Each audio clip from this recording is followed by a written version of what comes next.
buat anggota jemaat, selamat berbakti di sahabat Tuhan yang kudus dan indah pada sabat hari. Pada sabat hari ini, judul khotbah saya adalah kesombongan adalah awal dari kejatuhan. Jika kita mendengar kata sombong, mungkin ada hal-hal negatif di sana. Tapi mari nanti kita lihat. Kita akan dahului dengan Daniel 4, kisah tentang kejatuhan seorang raja yang sombong.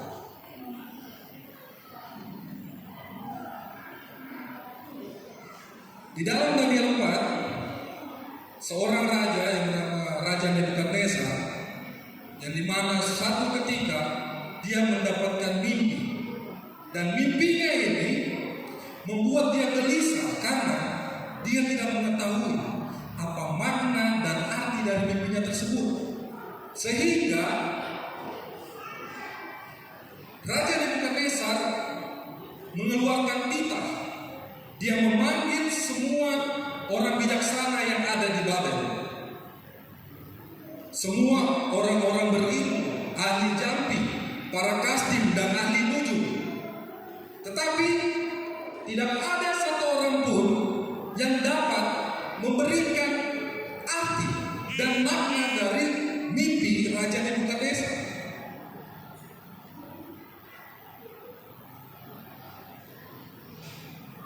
Dan pada akhirnya Daniel pun menghadap kepada Raja Nebukadnezar, karena ditahu Daniel ini memiliki dewa dan roh yang begitu kudus. Dan pada akhirnya Raja mulai menceritakan. Raja menceritakan bahwa di dalam mimpinya ada sebuah pohon yang begitu besar dan sangat kuat, tumbuh di tengah-tengah bumi, dan tingginya sampai ke langit, dan akar-akarnya sampai ke bumi. Dan dibilang daunnya begitu indah, buah-buahnya sangat berlimpah, sehingga kehidupan binatang-binatang yang ada di sekitarnya itu bergantung pada pohon ini. Dan kemudian di dalam Daniel 4 ayat 13, diperlihatannya dia melihat ada seorang penjaga atau seorang kudus yang turun dari langit sambil berkata dengan nyaring, demikian katanya, tebanglah pohon itu dan potonglah dahan-dahannya, gugurkanlah daun-daunnya, dan hamburkanlah buah-buahnya, biarlah binatang-binatang lari dari bawahnya, dan burung-burung dari dahan-dahan.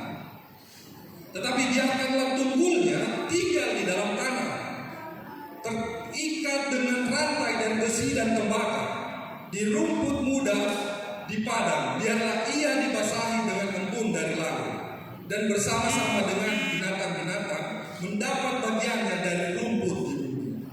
Biarlah hati manusia dan biarlah hati manusianya berubah dan diberikan kepadanya hati binatang. Demikianlah berlaku atasnya sampai 7 masa berlaku. Daniel pun mulai menceritakan apa maksud dari mimpi Raja Nebukadnezar.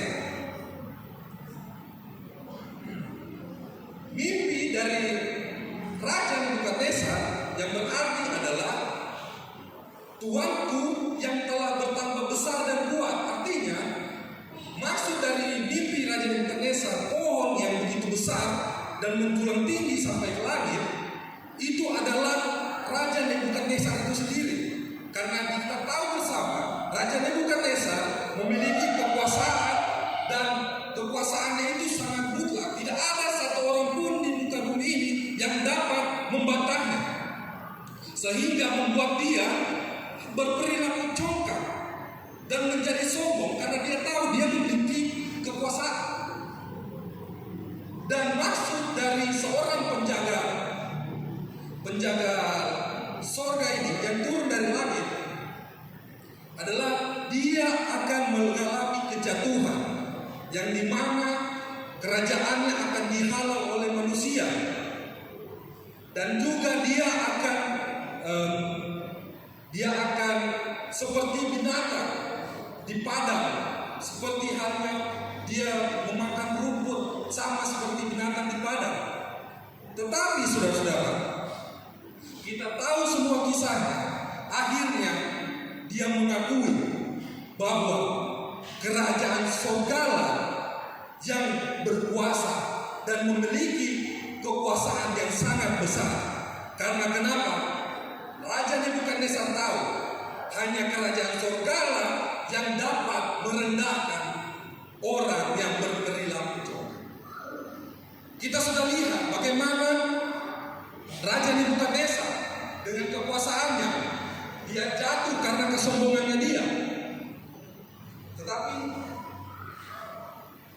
Tetapi dia tahu bagaimana kerajaan sorgalah yang memiliki kuasa atas kekuasaan yang begitu besar atas di muka bumi. Tapi mari kita lihat hal-hal apa saja yang dapat menimbulkan kesombongan. Yang pertama adalah harta. Jika kita berbicara tentang harta, mungkin terbenak dalam pikiran kita kekayaan yang begitu melimpah. Di dalam 1 Timotius 6 ayat 17, peringatkanlah kepada orang-orang kaya di dunia ini agar mereka jangan tinggi hati dan jangan berharap pada sesuatu yang tak tentu seperti kekayaan, melainkan pada Allah yang dalam kekayaannya memberikan kepada kita segala sesuatu untuk dinikmati. Harta seringkali membuat kita menjadi sombong karena kita tahu kita memiliki harta, kita memiliki mobil mewah, kita memiliki rumah yang besar, sehingga kita menganggap orang lain itu rendah dari kita. Tetapi banyak juga orang-orang beriman yang memiliki harta, mereka pergunakan harta mereka untuk pekerjaan dan pelayanan Tuhan. Janganlah kita, karena kita sudah tahu kita memiliki harta, sehingga kita sudah menimbulkan kesombongan pada diri kita. Di dalam Yesaya 28 ayat 5, karena engkau sangat pandai berdagang, engkau memperbanyak kekayaanmu, dan karena itu engkau jadi sombong. Berdagang tidak salah, bekerja tidak salah, tapi jangan sekali-sekali kita berpikir karena kita sudah memiliki kekayaan yang cukup dan banyak, sehingga kita bisa dapat merendahkan orang lain, bahwa kita itu derajatnya lebih tinggi daripada orang lain, sehingga membuat kita itu menjadi sombong. Itulah hal-hal yang dapat menumbuhkan kita bibit kesombongan pada diri kita, saudara. Mari kita lihat hal yang dapat menimbulkan kesombongan yang kedua adalah penampilan fisik. Mungkin penampilan fisik juga sering kita temui di lingkungan kita. Saya tidak begitu tahu untuk orang-orang tua, tapi kalau bagi orang-orang muda pasti sering menemui bahwa ketika orang merasa diri dia paling ganteng, diri dia paling cantik, berpenampilan menarik, merasa diri dia itu segalanya, sehingga inilah yang menimbulkan bibit kesombongan dalam diri kita. Di dalam Yesaya 28 ayat 17, engkau sombong karena kecantikanmu, hikmatmu kau musnahkan demi sembarangan, ke bumi kau kulempar, kepada raja-raja engkau kusrahkan, menjadi tontonan bagi kita. Di dalam ayat ini berbicara tentang Lucifer. Kita tahu bersama bagaimana paras dari Lucifer. Dia begitu ganteng, dia begitu cantik, karena dia tahu dia memiliki segalanya, dia ingin menguasai surga. Tapi apa yang Tuhan perbuat? Tuhan menjatuhkan orang-orang sombong. Akhirnya dia dilemparkan ke bumi, menjadi tontonan bagi raja-raja. Tuhan merendahkan bagi orang-orang sombong. Tuhan merendahkan Lucifer agar dia tahu bahwa kesombongan itu adalah hal yang tidak baik. Mari kita lihat hal yang dapat menimbulkan kesombongan yang ketiga. Ini juga sering kita ketemu di lingkungan kita, adalah pengetahuan. Jika kita berbicara pengetahuan, seringkali orang-orang yang memiliki pengetahuan lebih, yang memiliki berkat soal pengetahuan, seringkali mereka salah mempergunakannya. Seringkali kita tahu saya lebih pintar dari dia, saya lebih mengerti tentang Alkitab dari dia, saya lebih mengerti dari bidang-bidang segala bidang. Sehingga kita merendahkan orang lain karena kita tahu kita memiliki pengetahuan. Makanya di dalam 1 Korintus 8 ayat 1 tentang daging persembahan berhala, kita tahu kita semua mempunyai pengetahuan. Pengetahuan yang demikian membuat orang menjadi sombong, tetapi kasih membangun. Seringkali pengetahuanlah yang membuat kita jatuh karena memiliki kesombongan, karena kita tahu orang lain lebih rendah dari kita, karena kita tahu orang lain tidak ada apa-apa dari kita. Mereka tidak berpengetahuan, mereka hanya berpendidikan rendah, kita berpendidikan tinggi, sehingga membuat kita menjadi sombong. Kita sudah lihat bagaimana hal-hal yang dapat menimbulkan dari kesombongan. Tapi mari kita lihat ciri-ciri dari kesombongan, saudara. Ciri-ciri dari kesombongan yang pertama adalah tidak mempedulikan Allah. Seringkali ketika kita berperilaku melakukan sesuatu yang menimbulkan kesombongan, kita berpikir kita berperilaku seperti ini, tapi kita masih ingat Allah. Tidak, saudara, karena itu bukan kehendak Tuhan. Kalau saudara berbicara seperti itu, bahwa itu kehendak saudara sendiri. Jika saudara melakukan sesuatu dan dituntun oleh Tuhan, artinya Allah peduli kepada Tuhan, dan saudara tidak akan memiliki kesombongan dalam diri saudara. Bagaimana di dalam Mazmur 54 ayat 5, sebab orang-orang yang aku bangkit menyerang aku, orang-orang yang sombong ingin mencabut nyawaku, mereka tidak memperdulikan Allah. Orang-orang yang sombong tidak peduli sama Allah, karena itu bukan kehendak Allah. Mereka hanya melakukan semuanya itu dengan kehendak mereka sendiri. Di dalam Mazmur 86 ayat 14, ya Allah, orang-orang aku telah bangkit menyerang aku, dan gerombolan orang-orang sombong ingin mencabut nyawaku dan tidak mempedulikan engkau. Orang-orang sombong sangat tidak mempedulikan Tuhan. Mari kita lihat ciri kesombongan yang kedua, suka menghina. Seperti halnya yang saya bilang tadi, kita selalu merendahkan orang lain, kita menghina.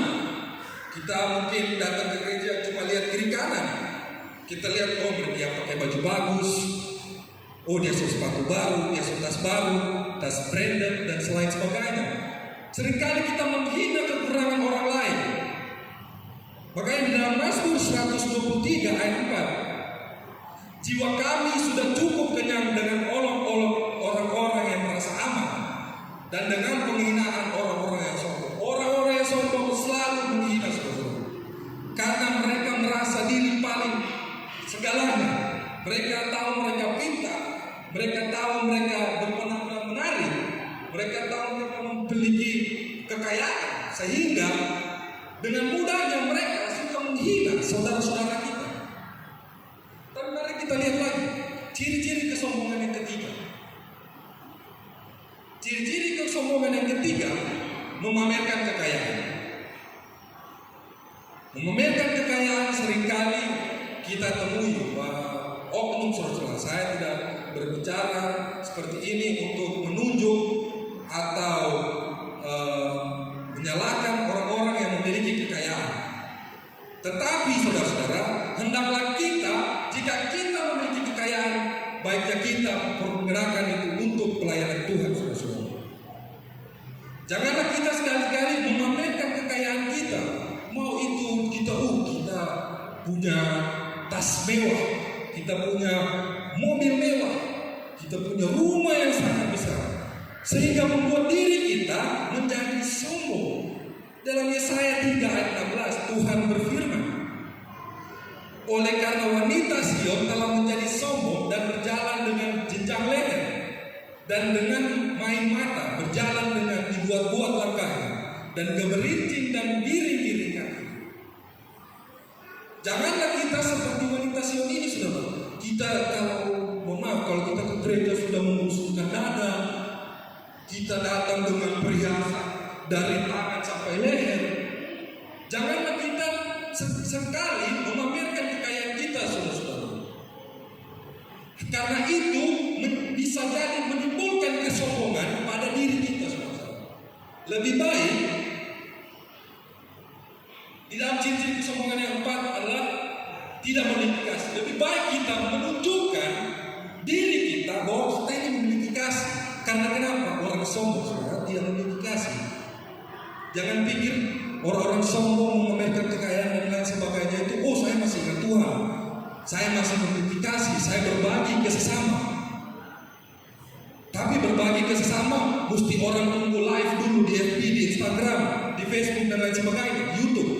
Apakah tunggu orang lain syuting live dulu sambil kita memamerkan bahwa kita memiliki kasih, kita berbagi ke sesama? Itu sama halnya sudah menjadi kesombongan buat kita.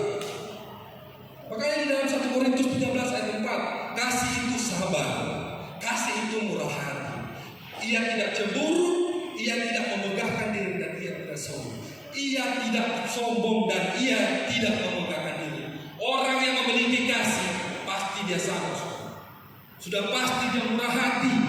Dia tidak memegahkan diri dia. Dia lebih memegahkan Tuhan, karena dia tidak memiliki kesombongan dalam diri dia, saudara. Kita sudah lihat hal-hal apa saja yang dapat menimbulkan kesombongan. Kita sudah lihat ciri-ciri dari kesombongan. Tapi mari kita lihat sikap Allah terhadap orang-orang yang sombong. Sikap Allah yang pertama adalah Allah membenci. Allah sangat membenci orang-orang yang berperilaku congkak dan sombong. Karena di dalam Amsal 8 ayat 13, takut akan Tuhan ialah membenci kejahatan. Aku membenci kesombongan. Aku benci kepada kesombongan, kecongkakan, tingkah laku yang jahat, dan mulut penuh tipu muslihat. Allah sangat membenci orang-orang yang sombong, saudara. Begitu juga di dalam Mazmur 101 ayat 5. Orang yang sembunyi-sembunyi mengumpat temannya, dia akan kubinasakan. Orang yang sombong dan tinggi hati, aku tidak suka.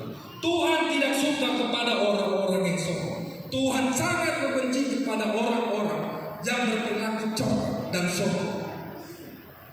Ini teguran firman Tuhan, saudara. Jangan saudara berpikir saya berdiri depan sini hanya menunjuk orang-orang. Jangan saudara berpikir seperti itu, saudara. Tapi inilah firman Tuhan. Tuhan sangat membenci kepada orang-orang yang sombong. Mari kita lihat yang kedua, sikap Allah kepada orang yang sombong. Yang pertama, Allah membenci, dan yang kedua, Allah akan menjatuhkan hukuman. Allah tidak hanya membenci, tapi Allah menjatuhkan hukuman, dan Dia tidak segan-segan untuk menjatuhkan hukuman kepada saudara yang berperilaku sombong. Maka di dalam Amsal 16 ayat 5, setiap orang yang tinggi hati adalah kekejian bagi Tuhan. Sungguh ia tidak akan luput dari hukuman. Sungguh ia tidak akan luput dari hukuman. Itu menjadi kekejian buat Tuhan. Tuhan akan menjatuhkan hukuman bagi orang-orang yang sombong. Sikap Allah yang ketiga terhadap orang-orang yang sombong. Orang sombong akan direndahkan. Yang pertama Tuhan membenci, yang kedua Tuhan menjatuhkan hukuman, dan yang ketiga Tuhan akan rendahkan. kehidupan dari orang-orang yang sombong.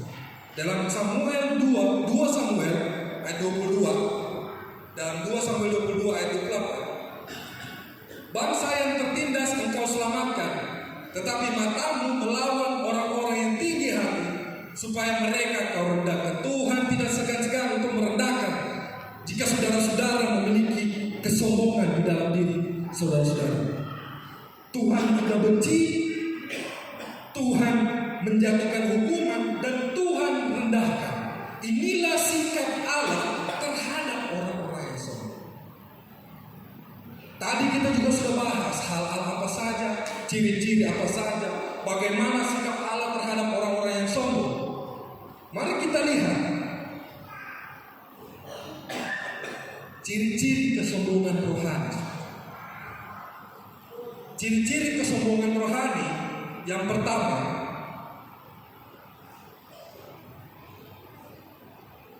menganggap orang lain lebih rendah dari diri. Inilah kesombongan rohani, saudara-saudara. Jika kita selalu melihat orang lain lebih kurang dari kita, lebih rendah daripada kita, inilah kesombongan rohani. Karena di dalam Ibadah 1 ayat 12, janganlah memandang rendah saudaramu. Bahwa kita sudah memandang rendah saudara kita karena mereka tidak memiliki kekayaan, mereka miskin, mereka jelek, mereka tidak berpenampilan menarik, mereka tidak berpengetahuan. Inilah sudah menjadi kesombongan rohani yang tertanam di diri kita. Kita harus selalu menganggap orang lain lebih rendah, walaupun mereka mungkin memiliki pengetahuan juga, mereka terpelajar dan lain sebagainya, tetapi sudah menjadi kesombongan rohani di dalam diri kita karena kita sudah menganggap orang lain lebih rendah dari kita. Kita lihat kesombongan rohani yang kedua, sulit menerima kekurangan sendiri. Seringkali kita selalu menganggap orang lain rendah. Kita selalu melihat kesalahan orang lain ketimbang kesalahan yang ada di diri kita. Karena di dalam Matius 7 ayat 3, mengapakah engkau melihat selumbar di mata saudaramu, sedangkan balok di dalam matamu tidak engkau ketahui. Kita selalu melihat bahwa saudara-saudara kita, mau dia buat kesalahan kecil, mau dia buat kesalahan besar, selalu kita salahkan mereka. Kita menganggap mereka itu rendah. Mereka selalu kita lihat kekurangan mereka. Tetapi kesalahan, kekurangan kita tidak lihat. Mungkin saja kekurangan kita lebih besar dari kekurangan saudara-saudara kita yang selalu kita salahkan. Karena kita selalu mudah melihat kekurangan orang lain. Inilah kesombongan rohani, saudara-saudara. Jika kita menganggap diri selalu benar, tinggi, lebih rendah daripada orang lain, kita lebih tinggi daripada orang lain. Karena dalam Matius 7 ayat 3, jangan kita melihat saudara kita memiliki kesalahan, tetapi balok di mata kita sendiri kita tidak tahu, kita tidak sadar. Mari kita lihat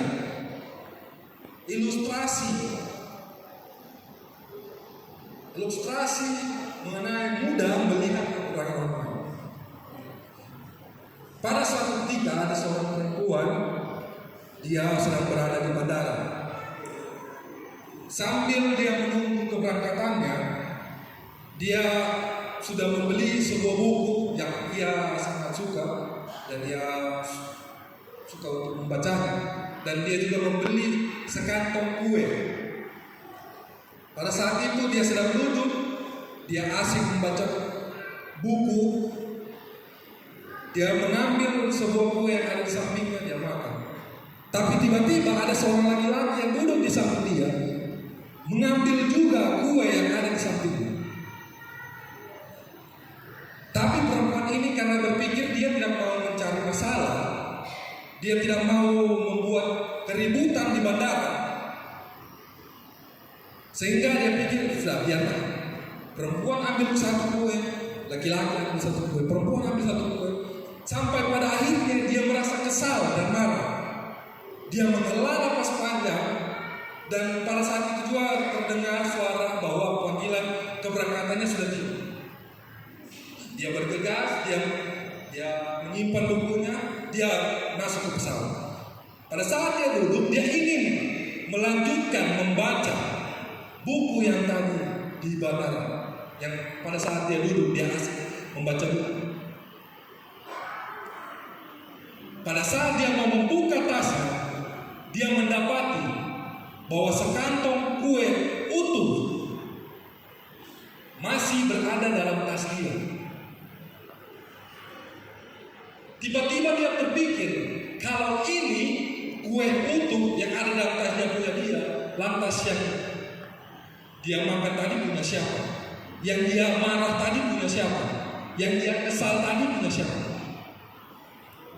Akhirnya dia tersandar di kursinya karena sudah terlambat, mau minta maaf pun dia sudah di pesawat. Laki-laki tadi masih di bandara. Tidak ada waktu buat dia untuk meminta maaf. Itu sama halnya juga di dalam hidup kita. Kisah seperti bisa dibilang pencuri kue tadi seringkali terjadi di dalam hidup kita. Kita sering berprasangka dan melihat orang lain dengan kacamata kita sendiri, dan terkadang kita sering berprasangka buruk kepada orang lain. Orang lainlah yang selalu salah, orang lain yang selalu patut disingkirkan, orang lain yang tak tahu diri, orang lain yang berdosa, orang lain yang selalu bikin masalah, orang lain dan orang lain. Kita tidak melihat bahwa diri kitalah seringkali yang mempunyai masalah besar ketimbang saudara-saudara kita atau orang lain. Inilah kesombongan rohani. Mari kita lanjut, kita lihat kesombongan rohani yang keempat. Kesombongan rohani yang keempat seringkali kita temui. Saya tidak berbicara, saya tidak menunjuk siapapun, karena ini firman Tuhan. Seringkali orang-orang merasa diri paling benar dan suci. Kita merasa kita sudah berpengetahuan, kita sudah berapa kali baca Alkitab. Dia berdosa, dia pembuat masalah, dia pembuat onar, dia pezina, dia pencuri, dan merasa diri kita paling benar. Kita sering masuk gereja, sering pergi ke peribadatan, sering pergi ke KKR, karena berdiri kita merasa paling benar. Itu salah satu kesombongan rohani. Di dalam Lukas 18 ayat 11, orang Farisi itu berdiri dan berdoa dalam hatinya begini, "Ya Allah, aku mengucap syukur kepadamu karena aku tidak sama seperti orang lain, bukan perampok, bukan orang lalim, bukan pezina, dan bukan juga seperti pemungut cukai ini." Janganlah kita sama seperti orang Farisi ini, saudara-saudara. Dia menganggap orang lain yang di sebelahnya, orang lain yang di sekitarnya, mereka perampok, mereka orang lalim, mereka pezina, mereka itu kotor, mereka itu tidak bagus, mereka itu tidak baik. Dia merasa orang Farisi ini, dia merasa dirinya paling benar. Inilah kesombongan rohani yang bisa dibilang kalau untuk di gereja itu paling sering kita temui, saudara-saudara. Merasa diri paling benar dan suci. Lebih baik bertobat, saudara-saudara. Mari kita lanjut. Inilah kesombongan rohani yang terakhir. Sulit memaafkan. Ketika saudara kita memiliki kesalahan kepada kita, sering berbuat salah kepada kita, kita seringkali susah dan sulit memaafkan saudara-saudara kita. Tetapi di dalam Matius 18 ayat 21 dan 22, kemudian datanglah Petrus dan berkata kepada Yesus, "Tuhan, sampai berapa kali aku harus mengampuni saudaraku jika ia berbuat dosa terhadap aku? Sampai 7 kali?" Yesus berkata kepadanya, "Bukan, aku berkata kepadamu, bukan sampai 7 kali, melainkan sampai 70 kali 7 kali." Artinya apa? Jika saudara-saudara kita berbuat salah kepada kita, mereka memiliki kesalahan kepada kita, baiknya kita memaafkan dan memaafkan, terus memaafkan saudara-saudara. Karena apa? Ada janji Tuhan di dalam Matius 6 ayat 14. Karena jikalau kamu mengampuni kesalahan orang, Bapamu yang di sorga akan mengampuni kamu juga. Ini janji Tuhan, saudara. Jika kita sering memaafkan saudara-saudara kita yang berbuat salah, dosa-dosa kita akan diampuni oleh kerajaan sorga, oleh Tuhan, oleh Bapa di sorga, dan kita akan masuk ke dalam kerajaan sorga. Ini janji Tuhan, saudara-saudara. Kita sudah membahas bagaimana hal-hal yang dapat menimbulkan kesombongan. Kita sudah bahas bagaimana ciri-ciri kesombongan secara general. Bagaimana sikap Tuhan terhadap orang-orang yang sombong, dan juga ciri-ciri kesombongan rohani. Hendaklah kita, saudara, saudara-saudara, lebih rendah hati. Karena di dalam Efesus 4 ayat 2, ayat penutup kita pada khotbah siang hari ini, hendaklah kamu selalu rendah hati, lemah lembut dan sabar. Tunjukkanlah kasihmu dalam hal saling membantu. Jika saudara merasa dalam diri saudara memiliki bibit-bibit kesombongan, hendaklah saudara bertobat, dan hendaklah saudara lebih mengevaluasi, lebih mengintrospeksi diri.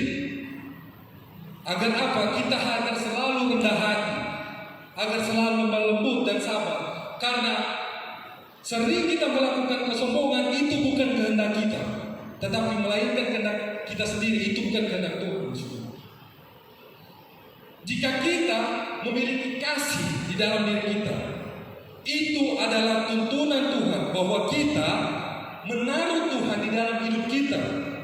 Kita bukan berjalan menurut kehendak kita sendiri, tetapi kita menaruh Tuhan di dalam hidup kita agar Tuhan menuntun kita tidak melenceng sana, tidak melenceng sini, dan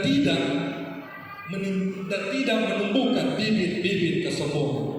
Untuk yang terakhir, ini buku Khotbah di Atas Bukit, halaman 87 paragraf kedua. Hati yang keras, luluh dan takut, dan orang berdosa diubah menjadi anak surga. Allah tidak menggunakan ukuran wajib.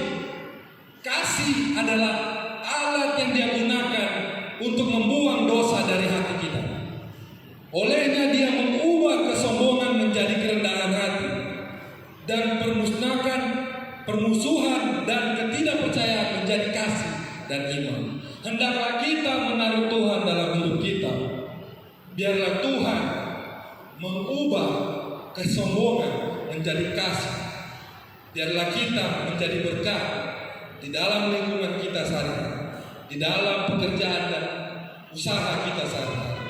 Kita harus selalu menaruh Tuhan dalam hidup kita, percaya Tuhan akan menuntun saudara hingga kedatangan Tuhan yang kedua kali. Biarlah berkat sahabat pada siang hari ini menjadi bagian saudara dan saya. Saya bawa dalam nama Yesus. Amin.